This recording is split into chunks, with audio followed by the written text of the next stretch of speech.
Here lies Intel, brutally murdered. The culprit? One Dr. Lisa Su. It's so good to see you all here today. Could there be a more beloved CEO in the tech space right now? Sit down, Techno King. Dr. Su was not merely content to save AMD from bankruptcy. She just got on stage at Computex 2021 to deliver a flurry of body blows to both Intel and NVIDIA with a single, simple message. AMD is back, and AMD won't wait for them to pick up the pace. And then there was also a bunch of more complicated messages. And if I'm gonna get to all of it, I better pick up the pace and tell you about our sponsor, Ridge Wallet. Ridge Wallet has redefined the traditional wallet with its compact frame and RFID blocking plates. Keep your wallet bulge down and use offer code Linus to save 10% and get free worldwide shipping.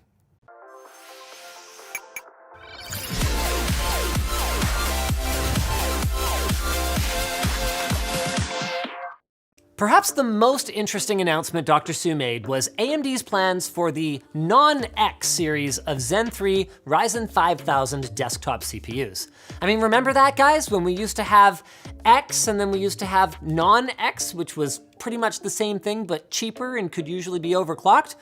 That went away with Ryzen 5000, except it's almost funny how recently we made this video begging AMD to release Zen 3 APUs, only to have them show up right now. So not only are the Ryzen 5 5600G and Ryzen 7 5700G APUs with very comparable specs to the already existing 5600 and 5700, they're gonna have respectable Vega 8 graphics, and they seem to be officially taking over the role that non-X SKUs had in the product lineup, making them an even better value thanks to the onboard graphics. Freaking hey, man, if I'm Intel right now, I have got to be desperately trying to clear warehouse space by unloading CPUs so I have room for all the pallets of deodorant that I'm gonna need after watching this keynote. By the way, get subscribed because we have a video coming on just such a weird backdoor fire sale that Intel seems to be running right now. So at this point, AMD has thoroughly beaten Intel in the server space, the high-end desktop workstation space, and now the consumer desktop, gaming, and mobile spaces. But now they're threatening one of the last little niches Intel held onto. You know, high-end CPUs with onboard graphics that you can use while you try to find a real graphics card. Now, we'll need to see for ourselves what the benchmarks look like, but given these specs aren't significantly lower tier than the X series SKUs, this looks like a great option for basically everybody given the current market conditions. Zen 3 CPU performance now, GPU upgrade path later. One area it looks like Intel will still only be competing against itself though is the low-end APU market. When pressed about the lack of Ryzen 3 APUs, AMD hinted that the current reality of supply and demand for desktop processors means that they have no plans to roll out anything like that anytime soon. That really sucks for budget-conscious gamers, but I also understand that if you can only get so many wafers, it's better to launch a few products you can actually supply than a whole whackload of products that you can't. Oh, though there might be one way to get a Ryzen 3 APU if you really want. AMD's dropping new Ryzen Pro products. They didn't announce them during the keynote, but they said we could talk about them anyway in case anyone is interested. I'm not sure that they're that interesting, but hey, here they are. Yep, those are business CPUs all right, for business. Now, moving on from business, we have a separate companion video about AMD's new RDNA 2 based Radeon mobile GPUs with performance testing and first impressions. But the short version for you guys here is that AMD is claiming up to 43% lower power consumption for a given performance level versus their previous gen architecture. And while RDNA 1 isn't amazing by today's standards, that's still nothing to sneeze at. 3 SKUs are coming. The Radeon RX 6800M with 40 compute units and 12 gigs of GDDR6 that AMD claims easily beats an RTX 3070 mobile and is actually competitive with an RTX 3080 mobile. Then we've got the Radeon RX 6700M with 36 compute units and 10 gigs of RAM aiming at mobile RTX 3070, and the RX 6600M, the first Navi 23 based GPU with 28 compute units and 8 gigs of RAM to take on the mobile RTX 3060. The RX 6800M and 6600M will be shipping in laptops starting in early June, while the 6700M will begin shipping soon, TM. That's not all the graphics news though. We finally got a preview of Fidelity FX Super Resolution, AMD's long-awaited answer to NVIDIA DLSS, or Deep Learning Supersampling. We only really got a short glimpse of what it looks like, and if I had to guess, I'd say that's because AMD didn't really want us looking too closely at it. I wish I could say it's competitive, but it's a lot softer than I would have expected, and I honestly have my doubts about it being competitive with DLSS 2.0, which even then doesn't quite match native rendering, but at least is close enough that you probably won't notice while you're popping off headshots. As for why it looks the way it does, according to AMD, the algorithm they're using is a spatial upscaling algorithm that happens at the end of the graphics pipeline when the scene has already been rendered, which, oh, well, that kind of explains it, doesn't it?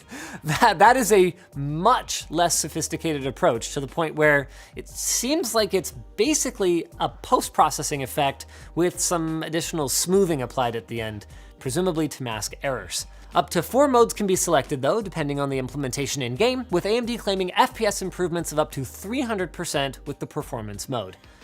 That seems a bit ambitious, so we're gonna have to wait and see. But don't you wait and see what you'll look like in an LTT Stealth hoodie. Just visit lttstore.com and then imagine your face on my body. AMD wasn't done with the middle fingers to Intel though. Remember Ultrabooks, Intel's proprietary specification for thin and light notebooks? Well, now AMD is trying their hand at something similar, but for gaming laptops, called AMD Advantage. They've stopped short of calling it a certification program, so it's more like pirate code then. But essentially, if you see AMD Advantage on a laptop, you know that AMD helped directly with the design process, and you can count on there being a minimum spec.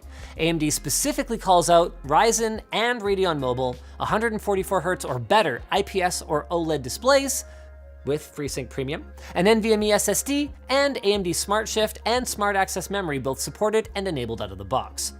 And aside from the hardware alone, AMD also says that it's about the experience. So they're targeting over 100 FPS gaming at 1080p, less than 3 milliseconds of display lag, and over 10 hours of video playback on battery at 300 nits brightness. Oh, and this is a fun one. The WASD cluster also needs to be cooler than 40 degrees for now, with lower targets coming in the future. The first 2 laptops with AMD Advantage, Asus's Strix G513 Advantage Edition and HP's Omen 16, will be rolling out later this month, with more to come from other partners like Lenovo and MSI. Man, I'd say it's been so long since AMD has had a compelling top-end mobile solution, but so long, I don't even think that covers it. I don't think they've ever had both the CPU and GPU align like this. It's both beautiful and scary all at once. I hope Intel's new CEO has a strong stomach, because it is going to be a heck of a ride from here. Now, AMD pre-briefed us on some of the keynote because they understand that making videos requires scripting time and editing time and export time, but then they left part of it as a make sure to watch it all kind of thing, which demonstrates that they don't understand that you need time to script, edit, and export. So this section is reserved for anything we felt needed to be hastily edited in. Thanks a lot, AMD. AMD's gonna be in cars? Yeah, APUs and dedicated GPUs in Tesla Model S and X. Not sure why. Get it? Why? There's also more teasing about the Samsung and Radeon collab with no firm details. Confirmation that Fidelity FX Super Resolution will be available to all GPUs, including NVIDIA's, back as far as Vega and the RX 500 series. And then there's the big news, AMD's new 3D chiplets. They're basically what it sounds like, 3D stacked chiplets, which means, for example, a dedicated cache die could be added on top of each compute complex for significantly higher density. The example they gave was a Ryzen 9 5900X with 192 megabytes of cache. It's a lot of cache, which ran a full 12% faster in gaming than the stock 5900X does in the same package. They're claiming that the 3D stacking tech doesn't use micro bumps as Intel's Foveros does, and as a result, it can achieve up to 15 times the density while being 3 times more energy efficient. That's bad news for Intel, but for AMD, it represents a 200 times density increase over the current 2D layout. Oh, and even worse news for Intel, AMD says they're going to have it out probably by the end of the year. All in all then, AMD is riding on a meteoric high right now. I bet Dr. Su feels pretty good about the direction she's managed to steer a company that we all thought was done for a decade ago. And all of AMD's engineers and support staff should feel extremely proud of what they've been able to accomplish as well. I hope this is just the tip of the iceberg though, because let's face it, beyond the fanboyism, beyond the buyer's remorse, beyond even the tech industry, everybody likes an underdog story, and AMD has been an ultimate underdog comeback story. Though it's not looking like AMD is going to be much of an underdog story for long at this pace, so maybe one day soon we'll get a story of fire and vengeance from an Intel scorned. Though by the look of things, we're going to have to wait a while. Unlike our sponsor, Fangs. Fangs is a platform for independent engineers, product designers, 3D CAD enthusiasts, and hobbyists. And it's powered by geometric search, allowing you to find 3D models by uploading a different model and finding all similar models. Pretty neat, huh? So if you have a partially completed model, you can upload it to Fangs to find similar completed models to download for your project.